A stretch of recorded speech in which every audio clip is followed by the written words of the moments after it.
Episode of the Ryan and Goodman podcast. I'm Jeff Goodman. He is Bob Ryan. And Bob, what do you got on there?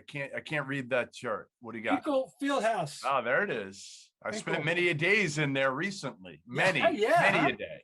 Yeah, I bet you're not. You can wait a while before you get back, I'm sure. But I just thought I'd celebrate the fact that Brad Stevens said he's not coming. He ain't coming to Indiana. Just so anybody knows. That was a strange way of putting it to me. When I don't know if you listened to that. I just read. I didn't hear him. Yeah, it was basically like, I owe the Celtics this. I wouldn't leave them now. It wasn't like a ringing endorsement of I'm going to be here and I want to be here forever. And maybe it's because, listen, Celtics haven't been very good this year, and he knows there's some rumblings out there that some fans want him gone. Maybe he's heard that and he understands that. But, Brad Stevens wasn't going to leave. And this is what I tell everybody. He's not going to leave in the middle of a season unless he's fired. He is not going to up and leave. Now, he may leave at the end of the year and say, hey, this isn't working out, Danny. Let's go in a different direction. But he is not going to up and leave the team unless Danny Ainge fires him. He's smart enough, as are so many others, to know history. He's not going to be a lifer. He's not going to be there 15 years. That's not him. Think about the history of the NBA. I can only, just jumping out at me, only two guys jump out at me that were one team head coach guys of legend. Yeah. Red and Pop. Yeah, that's crazy. Anybody else jump out at you? Riley, different teams. Jackson, famously, two teams. On and on. I don't care for the most part.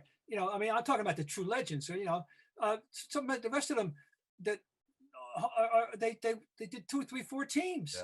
Yeah. So it's how many guys leave? How many guys are going to leave on their own free will in the middle of a season? Like how many coaches have ever done that, Bob? Well, very few, but there's always an extenuating circumstance. Don Nelson in New York, he never should have taken that job. He wasn't ready to come back from he wasn't. It was too stupidly soon. What was the circumstance? When did Riley left after the season, right? With the famous fax. Yeah. Okay. No, not Nelson. I don't know that. I can't think of any too many. It doesn't happen often. No. And Brad is not the type of guy to do that. There's some coaches that you would say, okay, you know what? Like Larry Brown, right? Like a Larry Brown, you would have expected Speaking that. of no lifer, Yes. I mean, so that's more the norm. Larry's an extreme. Right. Larry is a pejorative. It's a reference point of how crazy it can get. Right. Brad's the other way. Brad, yeah. I mean, all I'm saying is that Brad knows it is not likely he will have another. This isn't his last coaching job, and he knows that. He's too young to know, and he knows that. And so, I think it was a classically well-crafted, well-stated, honest answer, to the circumstance. So anyway, now that he's, but do you believe for 1 second that $70 million? Yes. Oh, you do. Oh, I do. I do. It was right around there. I was told the figure that was a little bit different, probably closer to $6.5 million a year. But yes, you're Mike Woodson. What are you thinking?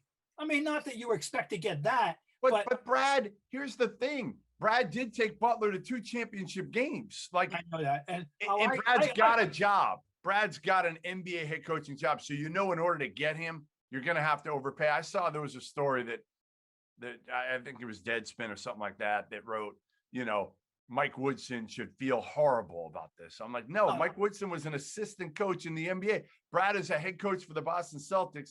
And by the way, what he did in the college ranks, I'll put up against almost anything ever done before. Getting Butler from the Horizon League back-to-back championship games, Bob. That's insane. Doing it clean and come very close right. to winning the first one. And by the way, I don't think about the Hayward shot, first one. I think about the one before that on the baseline, which was his shot. Yep. Not a heave. You win a heave, you get a sug shot. Right. Fine. That's luck. It's luck. But he had his shot in the He baseline of did. the possession. He did. before. No, they absolutely. All right. Anyway, we digress. Let's get on to something a little bit more newsworthy. We're looking at history. We are looking at history. We're looking at history. A man is in a league that's been in operation 75 years with any number of first names, Hall of Fame legends. The league has been built on guys with one name, Russ, Wilt, Magic, Larry, Michael, Kobe, on and on. Yeah. Steph, what he's doing. Yeah. But I mean, I would assume that if anybody is listening or watching us, they have a pretty good idea. But I'm just going to very quickly say, I'm going down the last 11 games in order: 32, 36, 37, 41, 32, 38, 53. And by the way, starting with that game and the next four of his next 5 games, double figures in threes: 53, 42, 33, 47, 49. He's 78 for 158 on threes. Just under 50%, just a hair under on threes in these 11 games. The world, Jeff, has never seen anything like this type of shooting. Bob, he's averaging his career high right now, 31.4 points a game. And this is a guy that played 5 games last season. They were horrible. It's not like he missed a significant amount of time, and he has come back on a team without Klay Thompson and been more effective. Like he's shooting 49% from the field, Bob, 43% from 3, 92 from the line still. Naturally. I mean, this is a guy who again is in what, 3, 6, 9, 12th year, and he's playing the best basketball of his career, Bob. Listen, he amazes me, and he is just so exciting and fun to watch. And the biggest compliment I can give Steph, here's the biggest compliment. On the court, he's amazing. Off the court, he hasn't changed. Steph is still the same dude. Good to know. Other than obviously, everybody knows who he is now, as opposed to when he was at Davidson, or even as a young guy coming into the league. But like, Steph Curry hasn't changed. Like, I'll see him in the locker room when I see him, and he'll come right up to me before the game, whatever, and just start talking. And that's not a lot of guys. No, I know. Like, a lot of guys at his level are big timers. They don't want to talk before games. They don't want to talk after. Steph is just Steph. He really hasn't changed. In that sense, it's awesome. I mean, he's one of those guys that again, like, just gets it in every single way. And I like his like celebration kind of dances. I don't mind it from Steph because I don't think it's coming from like a major showboating place. That dude could showboat on every shot he makes if he wants to, and he doesn't. What's underrated is how well he goes to the hoop. Yeah. When he's not making awesome threes, and from what we now, let's face it, he has given birth to a new spot on the court, Jeff, officially. Curry land. If someone makes a 3, 2, 3, 4 feet behind the line now, we automatically say that's from Curry land. It's he has crazy. made that a shooting location that others are now emulating, and it's just. Yeah, look at Dame Lillard, right? Like, if Steph doesn't come along, is Dame Lillard ever Dame Lillard? No, I don't think so. Right? I mean, not to this way. No, it's an inspiration. He's changing. You know how I feel about the 3. Okay, but that's as long as it's here and I can't do anything about it. If you're going to use it, you might as well use it the way he uses it. He has every right to crank up these shots, and so it's so. All right, Bob. Here, as somebody who is such a historian of the game and has seen everybody for the most part come through. Yep. So when Steph, let's say he plays, what is Steph now? 32? 33. 33. Okay. Let's say he gives it another 4 or 5 years. Yeah. And plays at this level.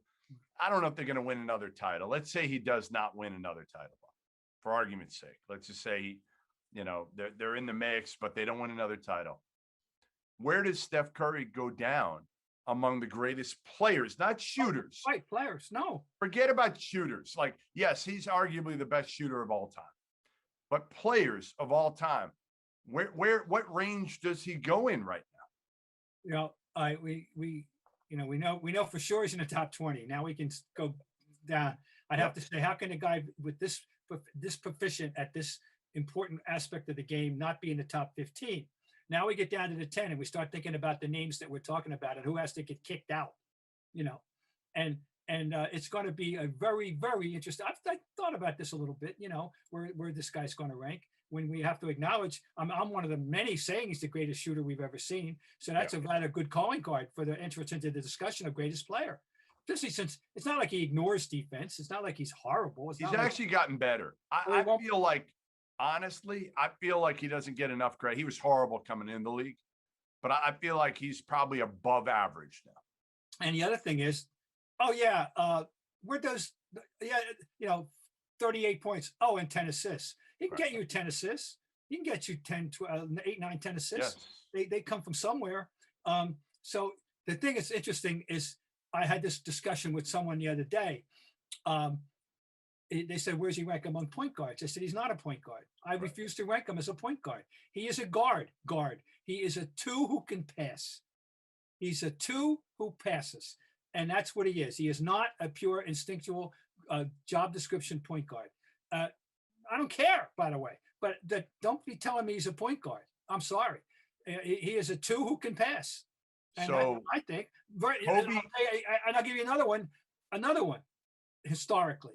Yep. Who, by the way, I don't want to, people are starting to, forget Allen Iverson. He was a 2 who could pass. Yeah. But he could score. He really could score, but you're right. He's a great consummate scorer, and he could pass, but that wasn't what he was all about. John Stockton, that's a point guard. Rondo, that's a point guard. But not these guys that we're talking. Not Steph Curry. He's not a point guard. This is an academic artistic discussion. I didn't answer your question, which is where are we going to rank him? Well, can you put him ahead of Kobe? Let's start there. Let's start with Kobe or Steph. Now, Kobe obviously he's going to win more titles. He's going to have more titles unless Steph goes on a run here, which I don't expect. It's a hard one because Kobe was such a consummate two-way player. Kobe is the 1A Michael in that regard. If I had to win a game tonight and I had both of them at their A game, I'd take Kobe. I'd have to. How about Shaq or Steph? Oh, well, I'm not the world's biggest Shaq fan. So you go Steph. I put him on the pecking order historically ahead of Shaq. Yes. Tim Duncan, who's going in the Hall of Fame? He's the greatest power forward ever. Duncan. All right, look, let's talk about the inviolates. First of all, I say this all the time. Any of these discussions, there's 3 centers off the bat. I know centers don't exist anymore, but they did exist, and they're basketball history. So in some order you want. I'm not even going to worry about which order. Russell, Kareem, and Wilt are they're in the top 10 and in the top, maybe even top 5. Now you got Magic and Michael. Magic and Michael. That's 5. You got Larry. That's 6. You got Duncan. That's 7. That is my top 7 for sure. Well, LeBron. And LeBron is 8. I'm sorry. 8. Right. Okay. LeBron 11. There's your 8. That's your top 8. For sure. Can't disagree. All right. Now the fun starts. Right. Now it's where who's next? Who's next at this point? Is it open? Is Steph in the mix? Yes. He's in the mix. Now. You have the old timers. You got Oscar and Jerry. You have to, Kobe. You got Kobe. You got Hakeem. Right. You got Hakeem, who's the greatest non-American born player. Can KD get there? Can KD get in that mix? A little bit lower. Now I know people equate him. What would you take, Duncan or Garnett if you had to? Duncan over KG every day for me. Okay, well but they were great peers and rivals. I guess. Yeah, I go Duncan over KG. No, I think Garnett is in the 15. With 20-ish. Yeah, along with Dirk. Don't forget. Dirk. Yeah. Duncan, Dirk would be there. Where's Jerry West? Jerry West and Oscar. Is Jerry West closer to 10? Are you putting him? Yeah. Well, it's hard. Would you take Kobe or Jerry? Kind of thing. That's the great Laker quandary. And I have to grudgingly, admit that I'd have to say I'd have to say Kobe. I would too. You know? I would too. But No, I don't didn't see forget Drake Oscar. like you did. Oscar. Oh my God! People see the kids. No, the people today just don't have any concept Right. of what Oscar was. So just look at the numbers, and you know that he was the most metronomically perfect technician of all time. Oscar. Oscar was a human clinic every night. How to pass, how to dribble, how to shoot, how to rebound. His technique was flawless. You know, and he was. Steph's gonna be. Steph's gonna be the best player of this era, is he not? Is there any? I mean, like KD would be the only one. KD is, KD certainly is. Who could pass? Depending on how he finishes out his career, he's certainly in this discussion. You know, he's a remarkable player. There's no question about it. Hey, do you cringe every time I say that Jayson Tatum's going to be a Hall of Famer? Oh no! I'm hoping he follows that trajectory. No, I'm with you. I'm definitely on his side. You know, I root for him, and I think he's shown us the world in the last month what he's capable of. Yeah. And now, and he still doesn't look like. One game he'll look dominant. The other night he looked slow. He looked like, again, just, you know, he has those days where and he tried to explain that a little bit. Yeah. That even texting me, like, I just don't feel right all the time. And he can't really explain well, you know, he had it. Yeah. You know, he was positive and he had it. So, you know, that I think we can give him a little slack on that regard. And, you know, I'm willing to cut him that slack, but of course, you know, I'm predictably biased in his favor, you know, so, you know, but the question for me is if they can get Clay back healthy. And I don't know if Clay's going to ever be what he was. 2 years out, boy, that's going to be some haul. Right. I hope they do. He's talking about a guy that deserves a better fate. Could they make a run now with LeBron getting older? Right, Yeah. LeBron's getting older. We're seeing the Nets, and we'll talk about Harden here in a second. In the Nets, but I mean, can you count on any of those three to be healthy? Like, are they really going to have all three healthy? We don't know. The entire playoffs. There's two great imponderables as we look down the road. And we don't. This pointless to even talk about it until we see them Lakers and them. You know, how's LeBron going to be? How's Davis going to be? And then the whole thing with the realize the Nets folks have this trio has played 7 games together. 7 this season. I think they're 5-2 in those 7 games. They played 7 games. I mean, so we don't know what they're going to be at all. They're going to be a mystery guest as they enter the playoffs. And Harden's got this hamstring. Right, the hamstring is acting up. Hamstrings he re-aggravated it, so he may not be back till the playoffs. And if that's the case, can they figure this thing out on the fly? Maybe in the East they can. Yeah. And again, the good thing for them is they're looking across the aisle and they're seeing the Lakers, and they haven't been healthy either. So it's almost like a war of attrition to me this year in the NBA, even more so than in the bubble. I think it was easier in the bubble in a way. Now it's like, because of the condensed season, right? Because they didn't have as much time off after the bubble. The teams that went deep till this season, they're playing more games in a condensed time now. I just think you're going to have more injuries. You already have. And now it's just going to be whoever's got the healthiest team, you know, come NBA playoffs is going to have a chance. And that's where, like, I don't count any of these teams out. People like Milwaukee, the Celtics, like, can they win it? Probably not. Miami. Yeah, I mean, like, who knows? Miami. I think they're going to be a problem for people in the East. If they get healthy, right? Yeah, if they get healthy, why won't they be? Yeah, they will. And again, they've got the pieces. They just, like so many other teams, we haven't seen. I mean, listen, the Celtics, they got most everybody back now, but they still don't get their newest piece. He's played 4 games. Yeah. Yeah, no, that's right. All right. Speaking of just quickly, Parker, where'd that come from? Wow. I mean, and then to sign him in his sleep, Bob. He can score in his sleep. And then to sign him for 2 years right off the bat. I know, kind of strange. But again, you know, to me, I think Danny finally realized it. Like, am I going to do better than that? Am I going to hold out? But am I going to do better than Jabari Parker, who I know in that second unit will give me a guy that people have to respect? At least he can. Now, he's not good defensively, but ultimately, you put him in that second unit as opposed to some of the other guys, Like, who would you rather have, him or Shemi? Oh, it was a crying need. We've been talking about it for 2 years. So now you add him and Fournier, And Fournier. to the So second we unit. don't know what they're going to look like either at that point, Right. So I mean, we can say that about so many teams, but the two teams that people, the preponderance of people have their eye on are, of course, the Nets and the Lakers, and it's they're right now the Nets are going to be a complete mystery guest. The Lakers, we know what to anticipate if they get healthy. We know who they are, and we know that, but we don't know who the Nets are until we with a little more samples, a little larger sampling. We're not. Yeah, I mean, listen. To I'll me, say this, Jeff. Durant's been in and out. Kyrie reminds you every now and then what an incredible talent he is. Oh, it's insane. It's insane. We wins a we game know last that. night. Right. He has 32. He makes big plays. He is an extraordinary talent.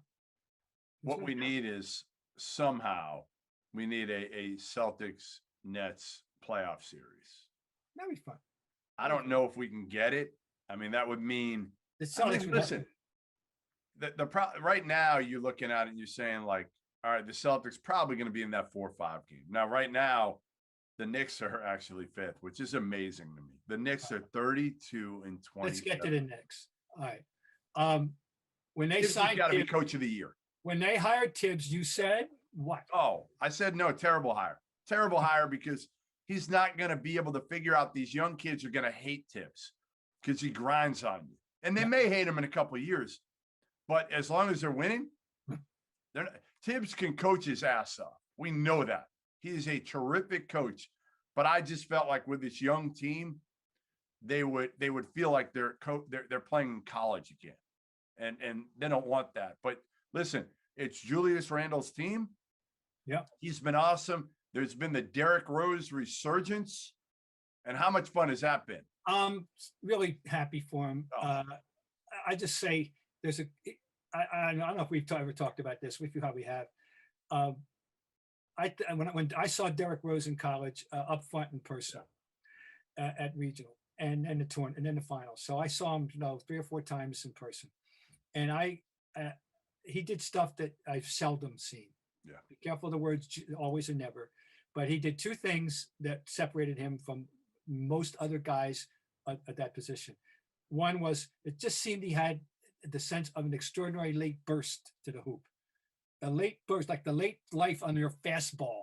He had a late life on his explosion to the hoop. I don't know how. And secondly, the ability to laterally move in the air, to go up on the left-hand side of the basket and somehow wind up scoring, and not just Kevin McHale, a 5-foot arm loop, but just the whole body somehow moved and laterally in a way that I'd never seen.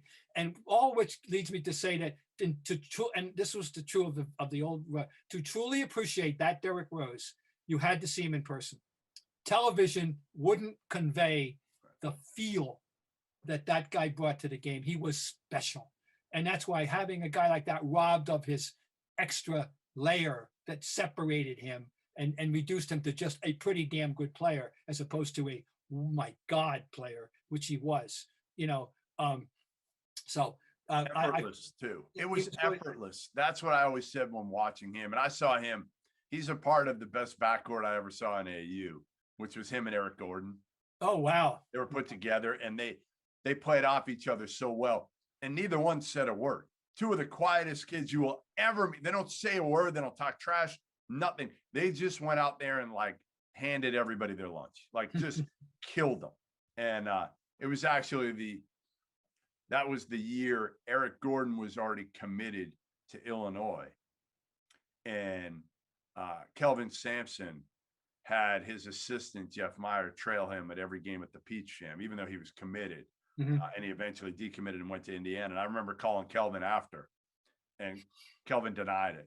And I'm like, Kelvin, you can deny all you want, but I was there. I was at the Peach Jam at every game. So I saw Jeff Meyer.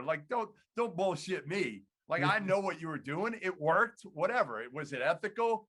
Maybe not, but you did it. You did it. Listen, Derrick Rose, this team, again, I feel like especially when they hired Leon Rose and Worldwide West to run the organization, I was like, this is going to be a shit show. There's no way this is going to work. And then they hired Tibbs, and they got all the guys. Their whole roster is like former Leon Rose clients or Kentucky players. Yeah. That's how they put this team together. I mean, you go down the line and they draft quickly. They bring in Nerlens Noel. Derrick Rose was a CAA guy. Like Randall, I think was all of them. I mean, just so many of them. Obi Toppin, Kevin Knox, Kentucky, all of it. I'm like, this is not going to work at all. This is going to be brutal. And now the question becomes, Bob, have they won enough to now put themselves in the equation where a Devin Booker or somebody of that ilk says, you know what? Yeah, I want to be in New York. I think I could take this franchise back. They've got enough good pieces. Maybe I can. Very good question. And already, in the New York press, they're already looking ahead. They're already assuming, as they love to do, no matter what sport, it's baseball, the Yankees, doesn't matter. Oh yeah, we have to, we deserve you. Right. We deserve you. And so they're beating the drums already to see what's going to, because, the great failed thing of recent times was, of course, LeBron. They had this fantasy, this wet dream that they were going to get LeBron, and that never even came close. Well, then they missed on KD, and he goes to Brooklyn. Right, and he goes to Brooklyn. Yeah. So, but I'm of the opinion, and I know it's a cliche, and I know it's insupportable in terms of empirical evidence, that the league will be better off. It'll help the league when you have a good New York team. I believe in that. And I think having a polarizing team, people will line up, if they're good enough to hate again, so much for that's great. That's great. And they've been a joke for too long. And with that one year that Mike Woodson sneaked in a 54-win season when nobody was looking, other than that, we know they have won one playoff series since 99 when they got to the finals.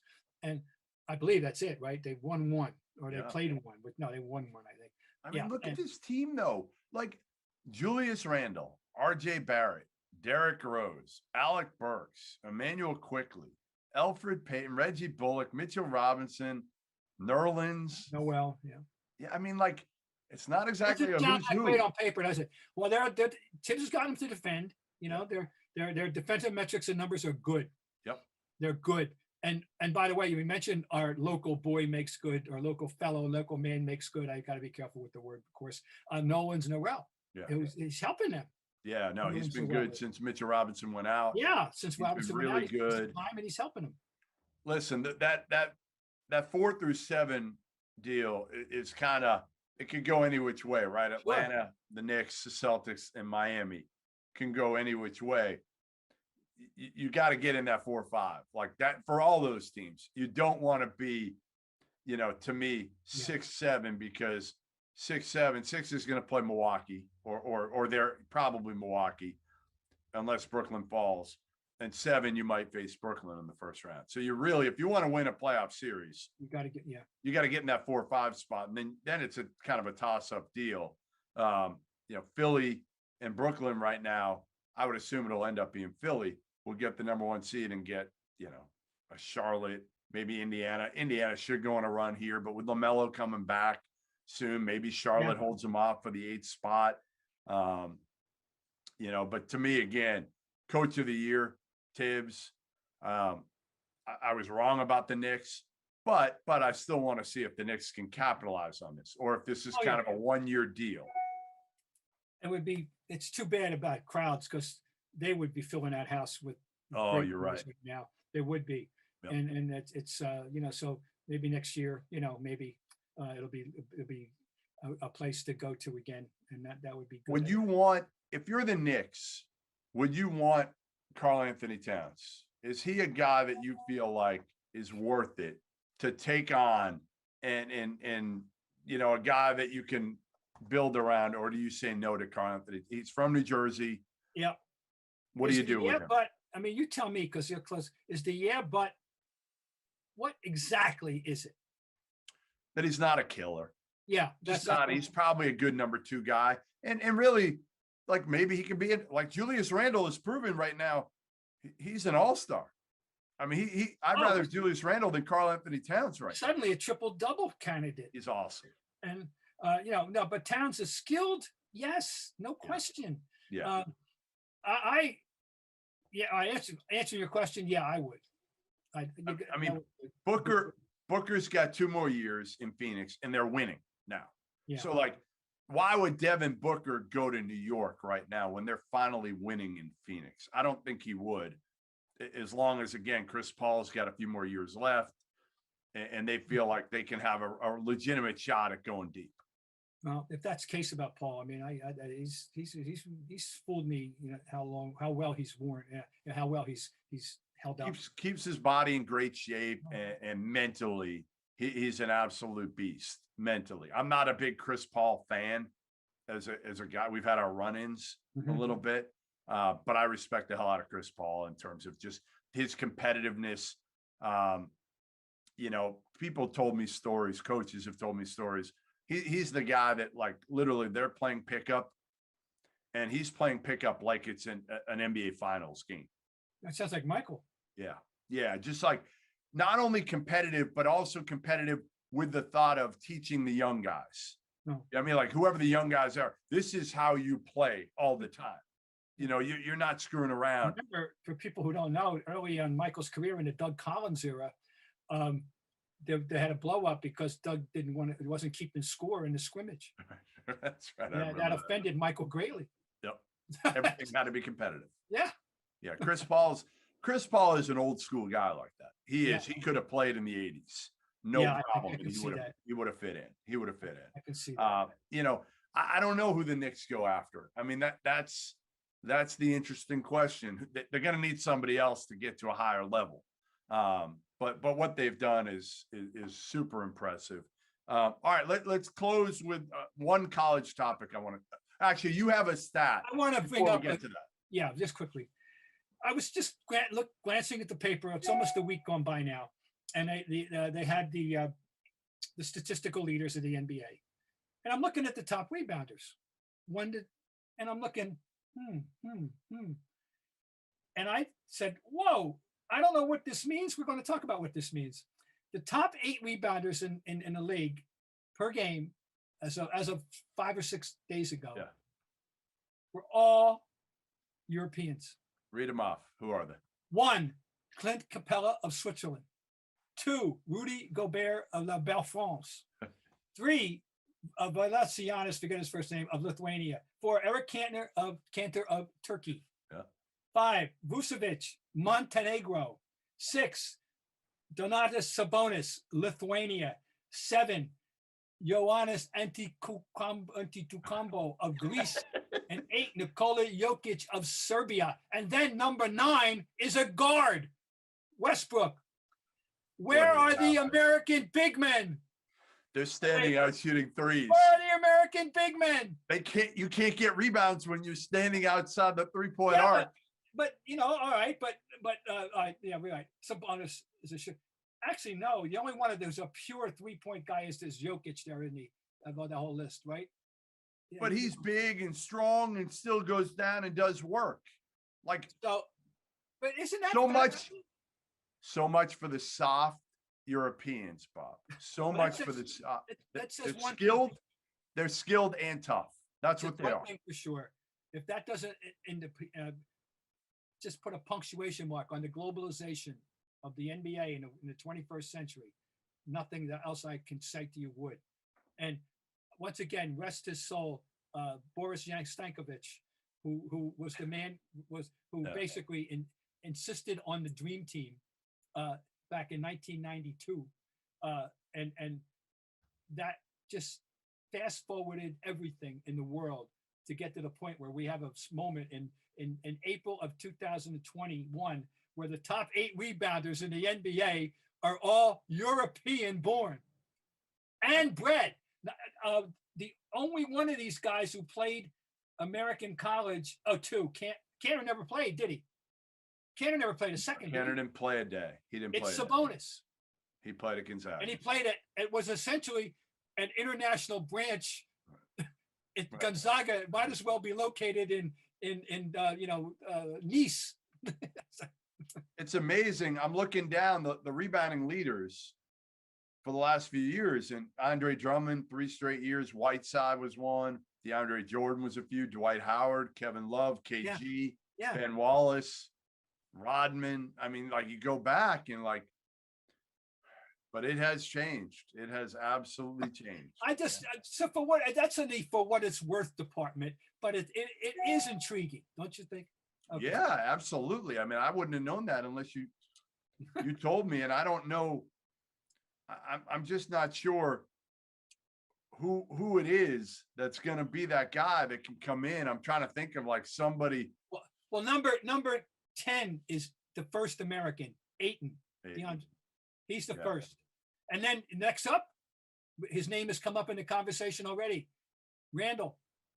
Yeah, Randall. I think Bam Adebayo could be a guy that could be. By the way, what if someone told you 2 years ago, or even last year, the Heat were going to run a clock down to win a game, and the guy who would be going ISO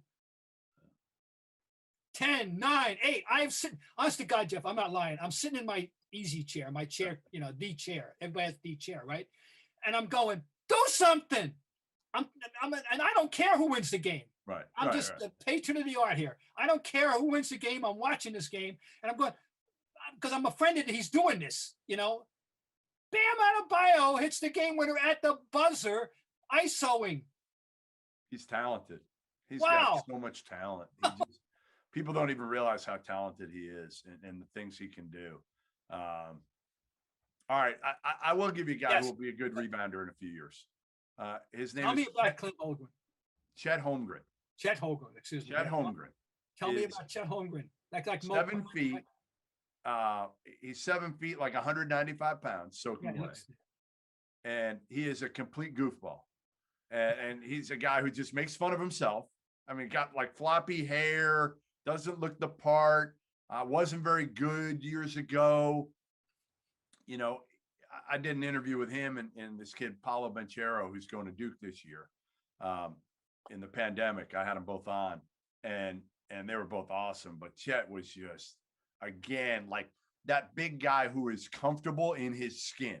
There aren't many of them. Those 7-footers that can make fun of themselves. That is a book that has never been written, which or at least it's a great magazine article. Yeah. The Psychology of the Big Man. Yeah. Oh, we could talk about that. I can give you my own chapter and verse on people, that the psychology of them.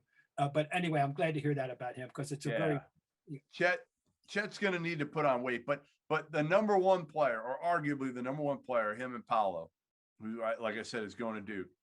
Holmgren is the number one player right now, and he's going to Gonzaga, and nobody's surprised. I mean, this was like in the works for forever. He could have went to the G League and probably made. My guess is the G League probably would have paid him upwards of $700,000-800,000, somewhere of that ilk. But he's from Minnesota, same program. I love this high school. Minnehaha. Can't make this shit up, folks. And man, I saw him a few years ago, and he is just fun to watch because he competes. Like he knows he doesn't have that Bill Lambert body. No. He goes in there and bangs, and he is not afraid of anybody, and he'll talk shit on the court, and he'll have fun doing it. I can't. You got me fired up to see this kid. Drew Timme and Chet Holmgren next year up front, and we need Andrew Nembhard to come back. That's the key because they need to have a point guard. They got a kid, Hunter Salas, who's coming in, who's a top 10 recruit also. So Gonzaga, how about this? Gonzaga, Bob, has 2 of the top 10 players in the country, recruits coming in next year. Do you know how many Kentucky has? Zero. Like, what is going on? What has happened with college basketball? No, I know. Well, I'm sure we'll be talking about that a lot next year, I'm sure.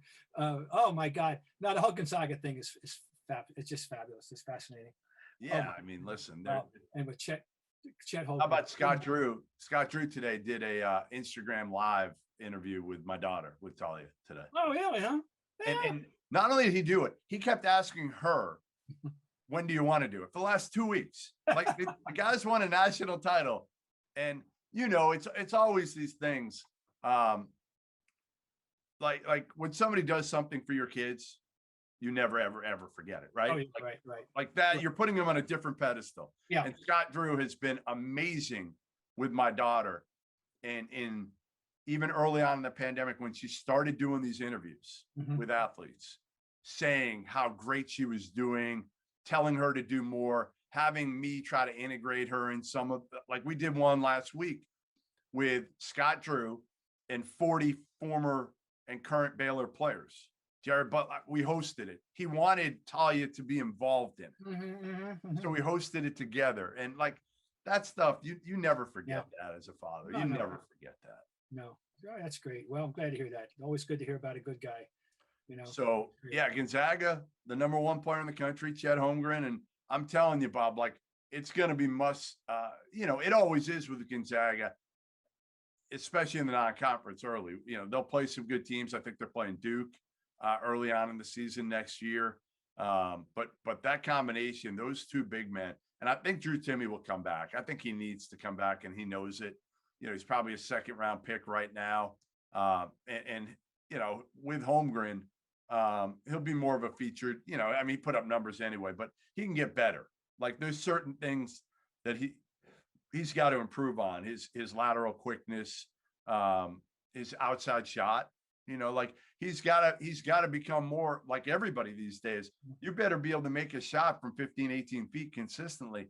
Yeah. And really, he hasn't done much of that at Gonzaga. So I think he and Holmgren will be fun.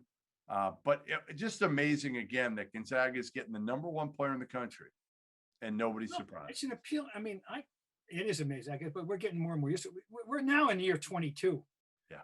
This all started to blossom in 1999 when they went to the Final Eight. Were defeated by UConn.